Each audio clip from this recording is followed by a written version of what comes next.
Welcome to Season 3 of Writing in the Tiny House podcast. For Seasons 1 and 2, we compiled an entire library of tips and tricks you can follow to improve your writing. For Season 3, we are making a mini-series of episodes revolving around a short story in the public domain, so you can see the principles in Seasons 1 and 2 in action. Each mini-series starts with a performance of the story done by me, Devin Davis, and the other episodes are a discussion with a guest. The current story of interest is Nathaniel Hawthorne's Young Goodman Brown. If you wish to support this podcast, please become a patron on Patreon, or get onto the eShop and pick up a hoodie or other Writing in the Tiny House podcast merch. The links are in the show notes.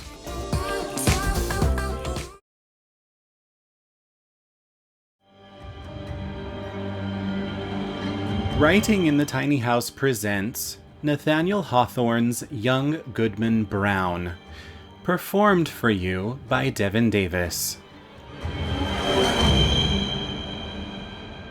Young Goodman Brown came forth at sunset into the street at Salem Village, but put his head back after crossing the threshold to exchange a parting kiss with his young wife, and Faith, as the wife was aptly named, thrust her own pretty head into the street, letting the wind play with the pink ribbons of her cap while she called to Goodman Brown.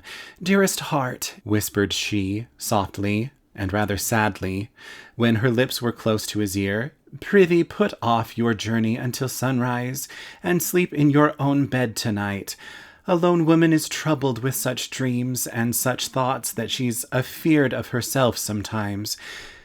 Pray tarry with me this night, dear husband, of all nights in the year." "My love and my faith," replied young Goodman Brown, "of all nights in the year, this is the one night I must tarry away from thee. My journey, as thou callest it, forth and back again, must needs be done twixt now and sunrise.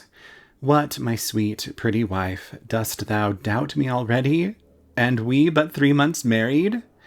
"Then God bless you," said Faith, with the pink ribbons, "and may you find all well when you come back." "Amen," cried Goodman Brown. "Say thy prayers, dear Faith, and go to bed at dusk, and no harm will come to thee." So they parted, and the young man pursued his way until, being about to turn the corner by the meeting house, he looked back and saw the head of Faith still peeping after him with a melancholy air in spite of her pink ribbons. "My poor little Faith," thought he, for his heart smote him. "What a wretch I am, to leave her on such an errand.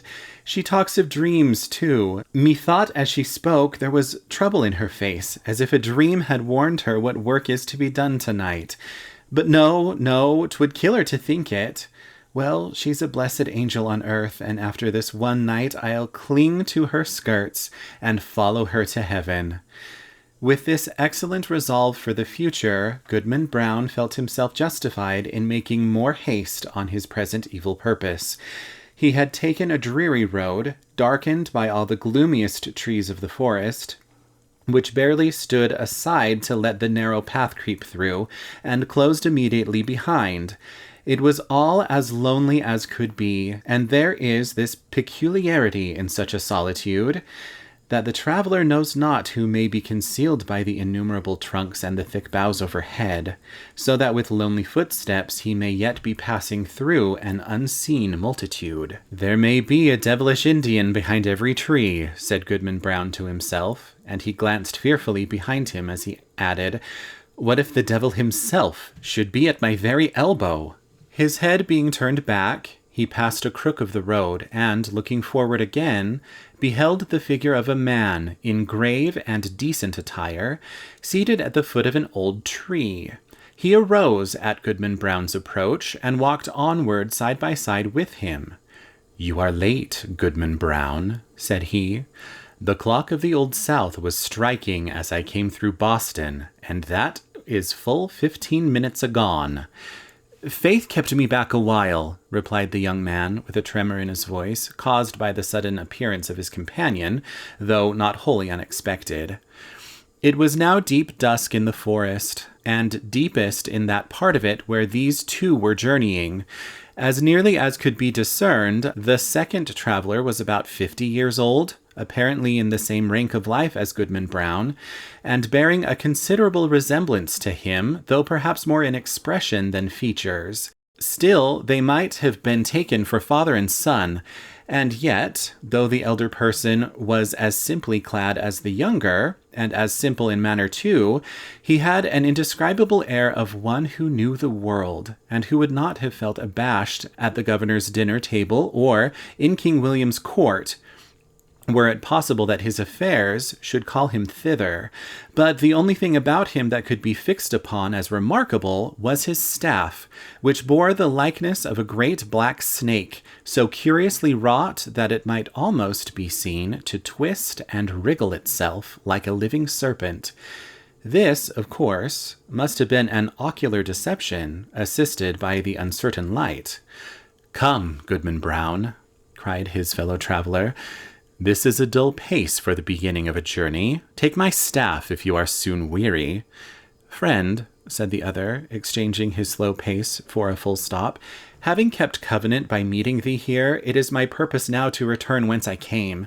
I have scruples touching the matter thou wotst of."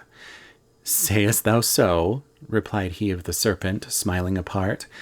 "Let us walk on, nevertheless, reasoning as we go, and if I convince thee not, thou shalt turn back. We are but a little way in the forest yet." "Too far, too far!" exclaimed the goodman, unconsciously resuming his walk. "My father never went into the woods on such an errand, nor his father before him. We have been a race of honest men and good Christians since the days of the martyrs. And shall I be the first of the name of Brown that ever took this path and kept—" "Such company thou wouldst say," observed the elder person, interpreting his pause. "Well said, Goodman Brown. I have been as well acquainted with your family as with ever a one among the Puritans, and that's no trifle to say. I helped your grandfather, the constable, when he lashed the Quaker woman so smartly through the streets of Salem, and it was I that brought your father a pitch-pine knot kindled at my own hearth to set fire to an Indian village in King Philip's War. They were my good friends both, and many a pleasant walk have we had along this path, and returned merrily after midnight. I would fain be friends with you for their sake." "If it be as thou sayest," replied Goodman Brown, "I marvel they never spoke of these matters, or verily I marvel not, seeing that the least rumor of the sort would have driven them from New England. We are a people of prayer, and good works to boot, and abide no such wickedness." "Wickedness or not," said the traveler with the twisted staff, "I have a very general acquaintance here in New England. The deacons of many a church have drunk the communion wine with me. The select men of divers towns make me their chairman, and a majority of the great and general court are firm supporters of my interest. The governor and I, too, but these are state secrets." "Can this be so?" cried Goodman Brown, with a stare of amazement at his undisturbed companion. "Howbeit, I have nothing to do with the governor and council. They have their own ways, and are no rule for a simple husbandman like me. But were I to go on with thee, how should I meet the eye of that good old man, our minister, at Salem village? Oh, his voice would make me tremble both Sabbath day and lecture day." Thus far the elder traveler had listened with due gravity, but now burst into a fit of irrepressible mirth, shaking himself so violently that his snake-like staff actually seemed to wriggle in sympathy. "Ha, ha, ha!" shouted he again and again. Then, composing himself, "Well, go on, Goodman Brown, go on, but prithee don't kill me with laughing."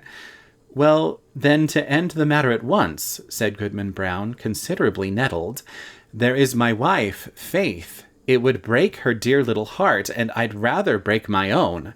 "Nay, if that be the case," answered the other, E'en go thy ways, Goodman Brown. I would not for 20 old women like the one hobbling before us that faith should come to any harm.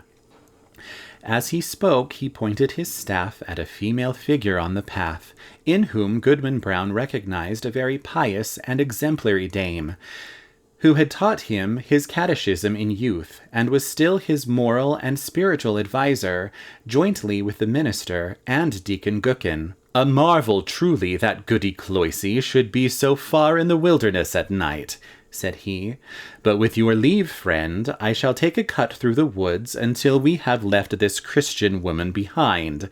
Being a stranger to you, she might ask whom I was consorting with, and whither I was going. Be it so, said his fellow traveler. Betake you to the woods, and let me keep the path. Accordingly, the young man turned aside, but took care to watch his companion, who advanced softly along the road until he had come within a staff's length of the old dame. She, meanwhile, was making the best of her way with singular speed for so aged a woman, and mumbling some indistinct words, a prayer doubtless, as she went. The traveller put forth his staff and touched her withered neck with what seemed the serpent's tail. "The devil!" screamed the pious old lady. "Then Goody Cloyse knows her old friend," observed the traveller, confronting her and leaning on his writhing stick. "Ah, forsooth! And this is your worship indeed!" cried the good dame. "Yea, truly it is, and in the very image of my old gossip Goodman Brown, the grandfather of the silly fellow that now is. But, would your worship believe it, my broomstick hath strangely disappeared, stolen, as I suspect, by that unhanged witch Goody Cory, and that, too, when I was all anointed with the juice of smallage and cinquefoil and wolf's bane." "Mingled with fine wheat and the fat of a newborn babe," said the shape of old Goodman Brown. "Ah, your worship knows the recipe," cried the old lady, cackling aloud. "So, as I was saying, being all ready for the meeting and no horse to ride on, I made up my mind to foot it. For they tell me there is a nice young man to be taken into communion tonight, but now your good worship will lend me your arm, and we shall be there in a twinkling." "That can hardly be," answered her friend. "I may not spare you my arm, Goody Cloyse, but here is my staff, if you will." So saying, he threw it down at her feet, where perhaps it assumed life, being one of the rods which its owner had formerly lent to the Egyptian magi. Of this fact, however, Goodman Brown could not take cognizance. He had cast up his eyes in astonishment, and, looking down again, beheld neither Goody Cloyse nor the serpentine staff, but his fellow traveller alone, who waited for him as calmly as if nothing had happened. "That old woman taught me my catechism," said the young man, and there was a world of meaning in that simple comment. They continued to walk onward, while the elder traveller exhorted his companion to make good speed and persevere in the path, discoursing so aptly that his arguments seemed rather to spring up in the bosom of his auditor than to be suggested by himself. As they went, he plucked a branch of maple to serve for a walking stick, and began to strip it of the twigs and little boughs, which were wet with evening dew. The moment his fingers touched them, they became strangely withered, and dried up as with a week's sunshine. Thus the pair proceeded, at a good free pace, until suddenly, in a gloomy hollow of the road, Goodman Brown sat himself down on the stump of a tree and refused to go any further. "Friend," he said stubbornly, "my mind is made up. Not another step will I budge on this errand. What if a wretched old woman do choose to go to the devil when I thought she was going to heaven? Is that any reason why I should quit my dear faith and go after her?" "You will think better of this by and by," said his acquaintance composedly. "Sit here and rest yourself a while, and when you feel like moving again, there is my staff to help you along." Without more words, he threw his companion the maple stick, and was as speedily out of sight as if he had vanished into the deepening gloom. The young man sat a few moments by the roadside, applauding himself greatly, and thinking with how clear a conscience he should meet the minister in this morning walk, nor shrink from the eye of good old Deacon Goodman. And what calm sleep would be his that very night, which was to have been spent so wickedly, but so purely and sweetly now in the arms of faith. Amidst these pleasant and praiseworthy meditations, Goodman Brown heard the tramp of horses along the road, and deemed it advisable to conceal himself within the verge of the forest, conscious of the guilty purpose that had brought him thither, though now so happily turned from it. On came the hoof-tramps and the voices of the riders, two grave old voices conversing soberly as they drew near. These mingled sounds appeared to pass along the road within a few yards of the young man's hiding place, but, owing doubtless to the depth of the gloom at that particular spot, neither the travelers nor their steeds were visible. Though their figures brushed the small boughs by the wayside, it could not be seen that they intercepted, even for a moment, the faint gleam of the strip of bright sky athwart, which they must have passed. Goodman Brown alternately crouched and stood on tiptoe, pulling aside the branches and thrusting forth his head as far as he durst without discerning so much as a shadow. It vexed him the more because he could have sworn, were such a thing possible, that he recognized the voices of the minister and Deacon Goodman jogging along quietly, as they were wont to do, when bound to some ordination or ecclesiastical council. While yet within hearing, one of the riders stopped to pluck a switch. "Of the two, reverend sir," said the voice like the deacon's, "I had rather miss an ordination dinner than tonight's meeting. They tell me that some of our community are to be here from Falmouth and beyond, and others from Connecticut and Rhode Island, besides several of the Indian powwows, who, after their fashion, know almost as much deviltry as the best of us. Moreover, there is a goodly young woman to be taken into communion."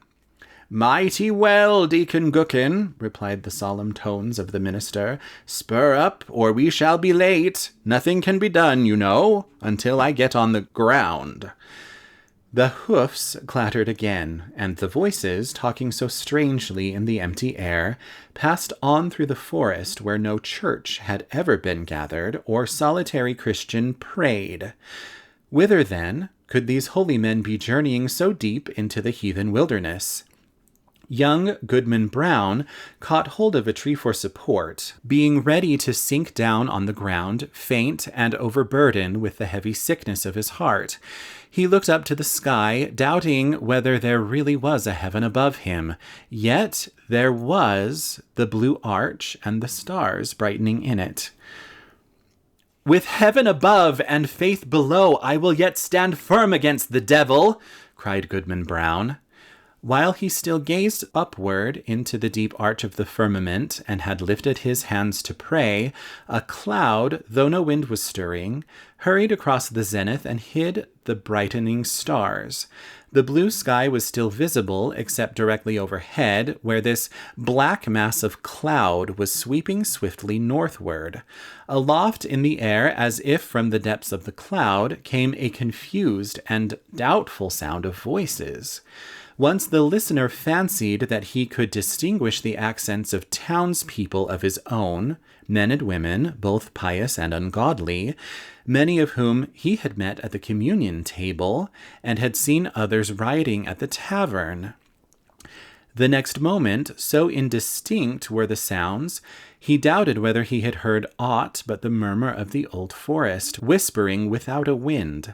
Then came a stronger swell of those familiar tones, heard daily in the sunshine at Salem village, but never until now from a cloud of night there was one voice of a young woman, uttering lamentations, yet with an uncertain sorrow, and entreating for some favor which perhaps it would grieve her to obtain, and all the unseen multitude, both saints and sinners, seemed to encourage her onward. "Faith!" shouted Goodman Brown, in a voice of agony and desperation, and the echoes of the forest mocked him, crying, "Faith! Faith!" as if bewildered wretches were seeking her all throughout the wilderness. A cry of grief, rage, and terror was yet piercing the night, when the unhappy husband held his breath for a response. There was a scream, drowned immediately in a loud murmur of voices, fading into far-off laughter as the dark cloud swept away, leaving the clear and silent sky above Goodman Brown. But something fluttered lightly down through the air and came on the branch of a tree. The young man seized it and beheld a pink ribbon. "My faith is gone!" cried he, after one stupefied moment. "There is no good on earth, and sin is but a name. Come, devil, for to thee is this world given." And, maddened with despair, so that he laughed loud and long, did Goodman Brown grasp his staff and set forth again, at such a rate that he seemed to fly along the forest path rather than to walk or run. The road grew wilder and drearier the more faintly traced, and vanished at length, leaving him in the heart of the dark wilderness, still rushing onward with the instinct that guides mortal man to evil. The whole forest was peopled with frightful sounds, the creaking of the trees, the howling of the wild beasts, and the yell of Indians, while sometimes the wind tolled like a distant church bell, and sometimes gave a broad roar around the traveler, as if all nature were laughing him to scorn. But he was himself the chief horror of the scene, and shrank not from its other horrors. "Ha, ha, ha!" roared Goodman Brown when the wind laughed at him. "Let us hear which will laugh loudest. Think not to frighten me with your deviltry. Come, witch! Come, wizard! Come, Indian pow-wow! Come, devil himself, and here comes Goodman Brown. You may as well fear him as he fear you." In truth, all through the haunted forest there could be nothing more frightful than the figure of Goodman Brown. On he flew among the black pines, brandishing his staff with frenzied gestures, now giving vent to an inspiration of horrid blasphemy, and now shouting forth such laughter as set all the echoes of the forest laughing like demons around him. The fiend in his own shape is less hideous than when he rages in the breast of man. Thus sped the demoniac on his course, until, quivering among the trees, he saw a red light before him, as when the felled trunks and branches of a clearing have been set on fire, and throw up their lurid blaze against the sky at the hour of midnight. He paused in a lull of the tempest that had driven him onward, and heard the swell of what seemed a hymn, rolling solemnly from a distance, with the weight of many voices. He knew the tune. It was a familiar one in the choir of the village meeting-house. The verse died heavily away, and was lengthened by a chorus, not of human voices, but of all the sounds of the benighted wilderness pealing in awful harmony together. Goodman Brown cried out, and his cry was lost to his own ear by its unison with the cry of the desert. In the interval of silence he stole forward until the light glared full upon his eyes. At one extremity of an open space, hemmed in by the dark wall of the forest, arose a rock, bearing some rude natural resemblance either to an altar or a pulpit, and surrounded by 4 blazing pines, their tops aflame, their stems untouched, like candles at an evening meeting. The mass of foliage that had overgrown the summit of the rock was all on fire, blazing high into the night and fitfully illuminating the whole field. Each pendant twig and leafy festoon was in a blaze. As the red light arose and fell, a numerous congregation alternately shone forth, then disappeared in shadow, and again grew, as it were, out of the darkness, peopling the heart of the solitary woods at once. "A grave and dark-clad company," quoth Goodman Brown. In truth, they were such. Among them, quivering to and fro between gloom and splendor, appeared faces that would be seen next day at the council board of the province, and others which, Sabbath after Sabbath, looked devoutly heavenward and benignantly over the crowded pews from the holiest pulpits in the land. Some affirm that the lady of the governor was there. At least there were high dames well known to her, and wives of honored husbands and widows, a great multitude, and ancient maidens, all of excellent repute, and fair young girls who resembled lest their mothers should espy them. Either the sudden gleams of light flashing over the obscure field bedazzled Goodman Brown, or he recognized a score of the church members of Salem village, famous for their especial sanctity. Good old Deacon Goodman had arrived, and waited at the skirts of that venerable saint, his revered pastor. But, irreverently consorting with these grave, reputable, and pious people, these elders of the church, these chaste dames and dewy virgins, there were men of dissolute lives, and women of spotted fame, wretches given over to all mean and filthy vice, and suspected even of horrid crimes. It was strange to see that the good shrank not from the wicked, nor were the sinners abashed by the saints. Scattered also among their pale-faced enemies were the Indian priests or powwows, who had often scared their native forest with more hideous incantations than any known to English witchcraft. But where is faith? Thought Goodman Brown, and, as hope came into his heart, he trembled. Another verse of the hymn arose, a slow and mournful strain, such as the pious love, but joined to words which expressed all that our nature can conceive of sin, and darkly hinted at far more. Unfathomable to mere mortals is the lore of fiends.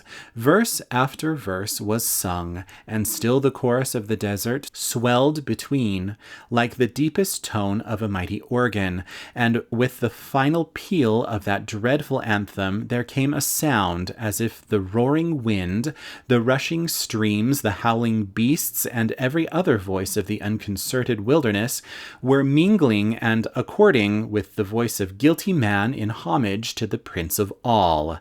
The four blazing pines threw up a loftier flame, and obscurely discovered shapes and visages of horror on the smoke wreaths above the impious assembly. At the same moment, the fire on the rock shot redly forth and formed a glowing arch above its base, where now appeared a figure. With reverence be it spoken, the figure bore no slight similitude, both in garb and manner, to some grave divine of the New England churches. "Bring forth the converts!" cried a voice that echoed through the field and rolled into the forest. At the word, Goodman Brown stepped forth from the shadow of the trees and approached the congregation, with whom he felt a loathful brotherhood by the sympathy of all that was wicked in his heart. He could have well nigh sworn that the shape of his own dead father beckoned him to advance, looking downward from a smoke wreath, while a woman with dim features of despair threw out her hand to warn him back. Was it his mother? But he had no power to retreat one step, nor to resist, even in thought, when the minister and good old Deacon Goodman seized his arms and led him to the blazing rock. Thither came also the slender form of a veiled female, led between Goody Cloyse, that pious teacher of the catechism, and Martha Carrier, who had received the devil's promise to be queen of hell. A rampant hag was she, and there stood the proselytes between the canopy of fire. "Welcome, my children," said the dark figure, "to the communion of your race. Ye have found thus young your nature and your destiny. My children, look behind you." They turned, and flashing forth, as it were, in a sheet of flame, the fiend worshippers were seen. The smile of welcome gleamed darkly on every visage. "There," resumed the sable form, "are all whom ye have reverenced from youth. Ye deemed them holier than yourselves, and shrank from your own sin, contrasting it with their lives of righteousness and prayerful aspirations heavenward. Yet here are they all in my worshipping assembly. This night it shall be granted you to know their secret deeds, how hoary-bearded elders of the church have whispered wanton words to the young maids of their households, how many a woman, eager for widow's weeds, has given her husband a drink at bedtime and let him sleep his last sleep in her bosom. How beardless youths have made haste to inherit their father's wealth, and how fair damsels, blush not, sweet ones, have dug little graves in the garden, and bidden me, the sole guest, to an infant's funeral. By the sympathy of your human hearts for sin, ye shall scent out all the places, whether in church, bedchamber, street, field, or forest, where crime has been committed, and shall exult to behold the whole earth one stain of guilt, one mighty blood spot.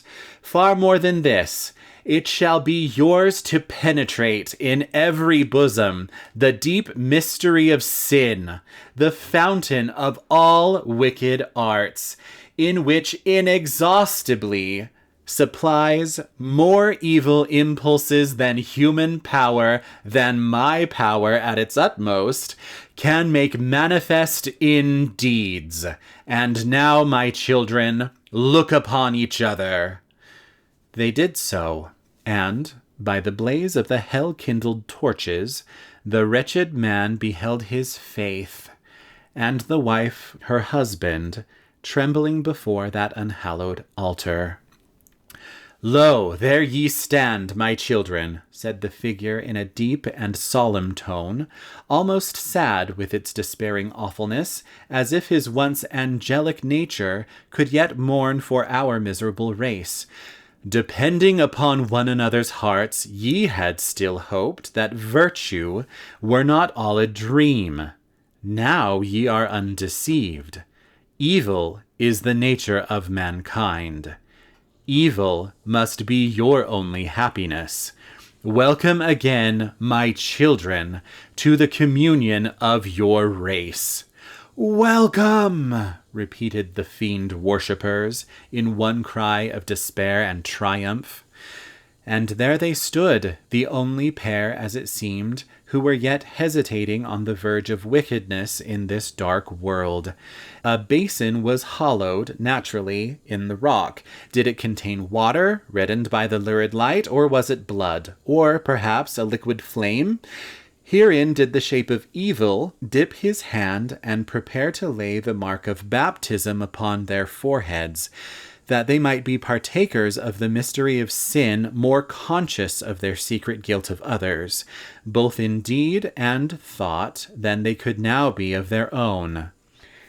The husband cast one look at his pale wife, and faith at him. What polluted wretches would the next glance show them to each other, shuddering alike at what they disclosed and what they saw. "Faith! Faith!" cried the husband. "Look up to heaven and resist the wicked one." Whether Faith obeyed, he knew not. Hardly had he spoken when he found himself amid calm night and solitude, listening to a roar of the wind which died heavily away through the forest. He staggered against the rock and felt it chill and damp, while a hanging twig that had been all on fire besprinkled his cheek with the coldest dew. The next morning, young Goodman Brown came slowly into the street of Salem village, staring around him like a bewildered man. The good old minister was taking a walk along the graveyard to get an appetite for breakfast and meditate his sermon, and bestowed a blessing as he passed on Goodman Brown. He shrank from the venerable saint as if to avoid an anathema. Old Deacon Goodman was at domestic worship, and the holy words of his prayer were heard throughout the open window.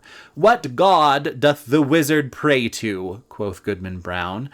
Goody Cloyse, that excellent old Christian, stood in the early sunshine at her own lattice, catechizing a little girl who had brought her a pint of morning's milk. Goodman Brown snatched away the child as from the grasp of the fiend himself. Turning the corner by the meeting-house, he spied the head of Faith, with the pink ribbons, gazing anxiously forth, and bursting into such joy at sight of him that she skipped along the street and almost kissed her husband before the whole village. But Goodman Brown looked sternly and sadly into her face and passed on without a greeting. Had Goodman Brown fallen asleep in the forest and only dreamed a wild dream of a witch meeting? Be it so if you will, but alas, it was a dream of evil omen for young Goodman Brown. A stern, a sad, a darkly meditative, a distrustful, if not a desperate man, did he become from the night of that fearful dream. On the Sabbath day, when the congregation were singing a holy psalm, he could not listen because an anthem of sin rushed loudly upon his ear and drowned all that blessed strain.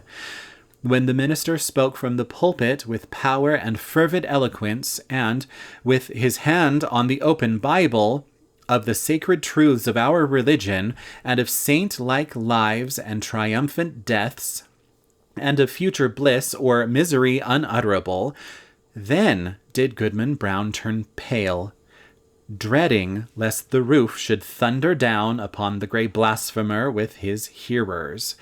Often, waking suddenly at midnight, he shrank from the bosom of faith, and at morning or eventide, when the family knelt down at prayer, he scowled and muttered to himself, and gazed sternly at his wife, and turned away. And when he had lived long, and was borne to his grave a hoary corpse, followed by Faith, an aged woman, and children and grandchildren, a goodly procession, besides neighbors not a few, they carved no hopeful verse upon his tombstone, for his dying hour was gloom.